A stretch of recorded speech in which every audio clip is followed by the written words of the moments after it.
বলছি হুজুর আসলে জিজ্ঞেস করলাম এই জন্য যে সেই দিন তো খুশি পালন করার দিন নাকি ভাই? তো খুশি পালন করবে কে? মানুষ খুশি পালন করবে, আর গাছপালা খুশি পালন করবে না? করবে কি করবে না? করবে। গরু ছাগল করবে।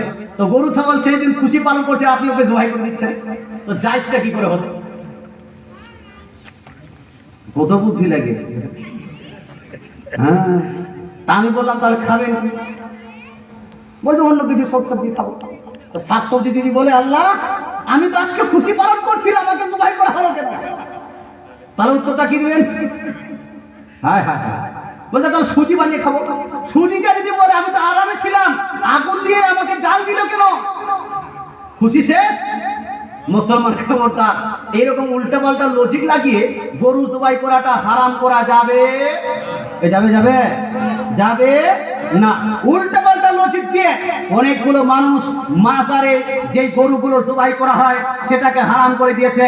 শুনুন, আপনার মন্দিরে যেই আপনার পাঁঠাটা জবাই করা হয় সেখানে কালীর নাম নেওয়া হয়, সেখানে মূর্তির নাম নেওয়া হয়, কিন্তু মাজারের পাশে যেই আপনার গরু বা ছাগল জবাই করা হয় সেখানে কোনোদিন পীরের নাম নেওয়া হয়?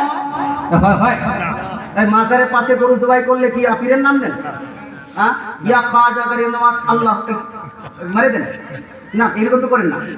হ্যাঁ, আল্লাহরই নাম নেন, বিসমিল্লাহ আল্লাহু আকবার। বাড়িতে জবাই করলো বিসমিল্লাহ আল্লাহু আকবার। আপনার জালসার জন্য জবাই করলো বিসমিল্লাহ আল্লাহু আকবার। মাজারে ইসারে সওয়াব অথবা পুরুষের জন্য কেউ যদি জবাই করে সেখানেও বিসমিল্লাহ আল্লাহু আকবার। তাহলে বাড়ির খাসি বিসমিল্লাহ আল্লাহু আকবার বলে যদি হালাল হয়ে যায়, মাজারে উরুসের খাসিও সেটা হালাল হবে না হারাম?